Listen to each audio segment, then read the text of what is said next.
கும்பராசியில் பிறந்தவங்களுக்கு மே மாதத்தில் வரக்கூடிய கோட்சார கிரக அமைப்புகள் எந்த மாதிரியான மாற்றங்களை ஏற்படுத்த போகுதுன்றது மட்டும்தான் இந்த பதிவில் முழுமையாக நம்ம பார்க்க போகிறோம். மே மாதம் 1ஆம் தேதியிலிருந்து 31ஆம் தேதி வரை கோட்சார ரீதியாக வரக்கூடிய கிரக அமைப்புகள் கும்பராசியில் பிறந்தவங்களுக்கு பலவிதமான மாற்றங்களை ஏற்படுத்த தான் போகுது. அதில் மாற்று கருத்து இல்லை. ஆனால் ஆதாரபூர்வமாக என்ன செய்தால் சரியாக வரும், என்ன செய்தால் சரி வராது அப்படின்ற விவரம் முழுமையாக இந்த பதிவில் நான் சொல்லிடுறேனுங்க. எதிர்பார்ப்புகள் அப்படின்றது எல்லாருக்கும் எல்லா நேரத்திலையும் இருக்க தான் செய்யுது. ஏதாவது ஒரு நேரத்தில் தான் இந்த பிரபஞ்சம் நமக்கான பலனை, நமக்கான பாதையை உருவாக்கி கொடுக்கும். இந்த கும்ப ராசின்னு பார்த்திங்கன்னா, கும்ப ராசியாதிபதி சனி பகவான் தனஸ்தானத்தில் இருக்கார். தனஸ்தானத்தில் கும்ப ராசியாதிபதின்னு சொல்லக்கூடிய சனி பகவானுடைய சொந்த நட்சத்திரத்தில் சனி பகவான் விதிகாரகர், தொழில்காரகர், உங்கள் ராசியாதிபதி, ஐன சுகஸ்தானாதிபதி, இப்படியெல்லாம் நம்ம சொல்லலாம். சனி பகவான் தொழில்காரகனும் அவர் தான்.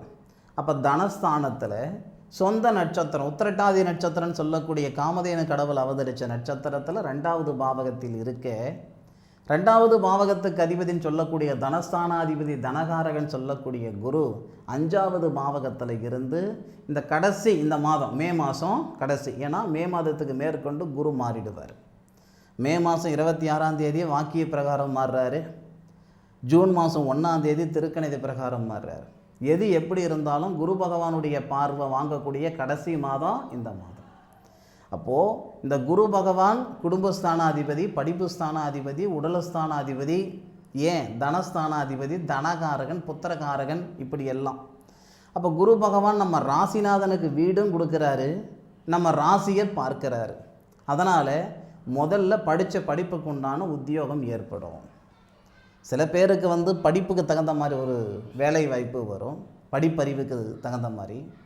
சில பேருக்கு பகுத்தறிவுக்கு தகுந்த மாதிரியான வேலை வாய்ப்பு உருவாகும். எது எப்படியோ உங்களுடைய உழைப்புக்கு தகுந்த உயர்வு வர்றதுக்கு உண்டான மாதம் இந்த மாதம். எனக்கு தெரிஞ்ச வரைக்கும் சொல்கிறேனுங்க, 10,000 ரூபாய்க்கு நம்ம எந்த மாதிரியான முயற்சி பண்ணுறோமோ அதுதான் 1 லட்சம் ரூபாய்க்கும், 1 லட்சம் ரூபாய்க்கு என்ன முயற்சி பண்ணுறோமோ அதுதான் 10 லட்சம் ரூபாய்க்கும். எந்த இடத்துல எந்த வேலையை எந்த நேரத்தில் செய்கிறன்றது தான் முக்கியம். சரியா?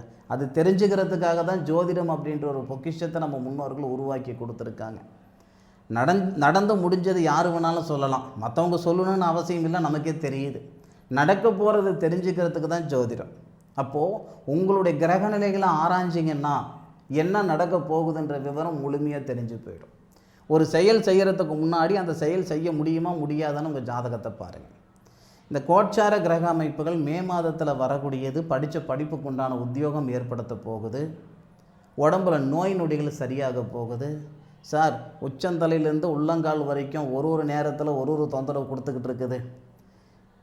உடல் ஸ்தானாதிபதினு சொல்லக்கூடிய கிரகம் புனர்பூச நட்சத்திரம்னு சொல்லக்கூடிய ஸ்ரீராமர் அவதரித்த நட்சத்திரம் தன்னுடைய சொந்த நட்சத்திரத்திலிருந்து உங்கள் ராசியை பார்க்கிறாரு. உங்கள் ராசிநாதனுக்கு வீடு கொடுக்குறாரு. உங்கள் ராசிநாதன் சனி பகவானுடைய நட்சத்திரத்தில் இருக்கிறதுனால உடல் உபாதைகள் சரியாகும். அதே மாதிரி இந்த கும்பராசியில் பிறந்தவங்களுக்கு மனம் உருவாகிறதுக்கு உண்டான நேரம் 12ஆம் தேதிக்கு மேலே. உங்களுக்கு 1ஆம் தேதியிலிருந்து அதுக்கான ஏற்பாடுகள் வந்துடும். ஏன்னா தொழில் ஸ்தானாதிபதினு சொல்லக்கூடிய செவ்வாய், பூமிகாரகன் சொல்லக்கூடிய செவ்வாய் உங்கள் ராசிக்கு 2வது கட்டத்தில் தனஸ்தானத்தில் குரு பகவானுடைய ஆதிக்கத்திலிருந்து குரு பகவானை பார்க்கிறார். செவ்வான் சொல்லக்கூடிய கிரகம் குருவை பார்ப்பதால் குரு மங்கள யோகம் ஏற்படுது. அப்போ இந்த யோகம் இந்த கும்பராசியில் பிறந்தவங்களுக்கு மன உருவாகிறதுக்கான வாய்ப்பை கொடுக்கும். சார், எத்தனை நாள் வரைக்கும் இருக்குது சார்? 12ஆம் தேதிக்குள்ளார, 1ஆம் தேதியிலிருந்து 12ஆம் தேதிக்குள்ளார மன உருவாகிறதுக்கான வாய்ப்பு ஏற்படுத்தி கொடுக்கும். காசு குணம் இருக்கிற இடம் தெரியல, ஒரு செயல் செய்கிறதுக்கான வாய்ப்பு வந்துருச்சுன்னா பொருளாதாரம்ன்றது 2வது பட்சம். சரியா? யோசனை பண்ணி பாருங்கள், முயற்சி பண்ணுங்க. குடும்பத்துக்குள்ளார ஒற்றுமை நிம்மதி உருவாகிறதுக்கு வாய்ப்பு உண்டு. உங்கள் ராசிக்கு கும்பராசிக்கு 7வது பாவகத்துக்கு அதிபதினு சொல்லக்கூடியவர் தான் திருமண ஸ்தானாதிபதி.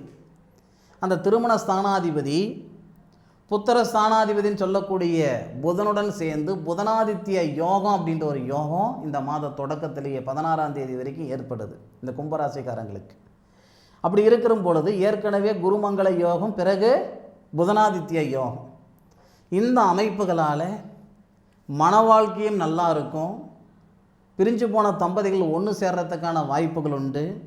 மறுமணத்துக்கு முயற்சி பண்ணுற கும்பராசியில் பிறந்தவங்களுக்கு மறுமணம் உருவாகிறதுக்கு வாய்ப்புண்டு, மாற்று கருத்து இல்லை.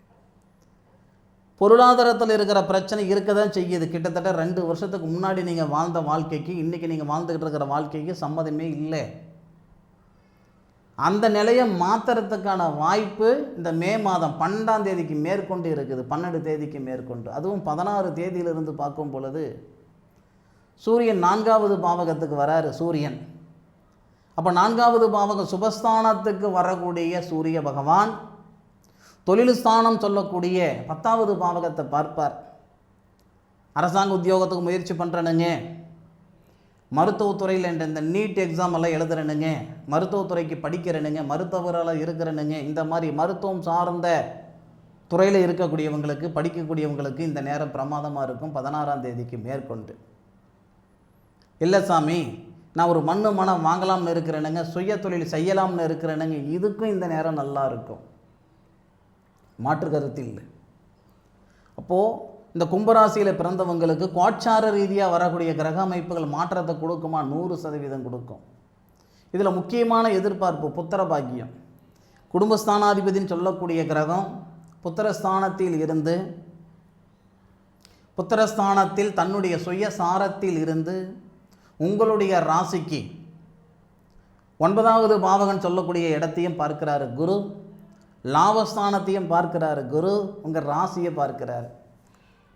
காசு பணம் கொடுத்துவிட்டேன் வாங்க முடியல, வர வச்சு கொடுக்கறதுக்கான வாய்ப்புகள் இந்த மாதத்தில் கோட்சார கிரக அமைப்புகள் ஏற்படுத்தும். முக்கியமாக குழந்தை பாக்கியத்தில் இருக்கிற தடைகள் நீங்கும். 5 வருஷமாக நான் பார்த்துட்டு இருக்கிறேனுங்க, 10 வருஷமாக முயற்சி பண்ணிக்கிட்டு இருக்கிறேனுங்க, செய்யாத பரிகாரமும் கிடையாது, பார்க்காத வைத்தியமும் கிடையாது, கேட்காத ஜோசியமும் கிடையாது, இது வரைக்கும் எங்களுக்கு நல்லது நடக்கலை சாமின்னா, கும்பராசியில் பிறந்தவங்களுக்கு இந்த மாதத்தில் வரக்கூடிய கோட்சார கிரக அமைப்புகள் 100% புத்திர பாக்கிய வளர்ச்சி ஏற்படுத்தும், மாற்று கருத்து இல்லை. அனுபவித்து சொல்லுங்கள். ஆக கும்பராசியில் பிறந்தவங்களுக்கு கோட்சார ரீதியாக வரக்கூடிய கிரக அமைப்புகள் மாற்றத்தை கொடுக்க போகுது. எந்த மாதிரியான மாற்றங்களை கொடுத்ததுன்றது இந்த மாதத்துடைய இறுதியில் சொல்லுங்கள். கும்பராசியில் பிறந்தவங்களுக்கு இந்த பதிவு பயனுள்ள பதிவாக இருக்குன்றதில் எந்த விதமான மாற்று கருத்தும் கிடையாது. மீண்டும் அடுத்த ஒரு அற்புதமான தருணத்தில் கும்பராசியில் பிறந்த உங்களை சந்திக்கும் வரை உங்களிடமிருந்து விடைபெறுவது உங்கள் வீட்டு ஜோதிட நண்பனான மா காளிதாஸ் மணிகண்டன். திருச்சிற்றம்பலம். வாழ்க வையகம், வாழ்க வளமுடன்.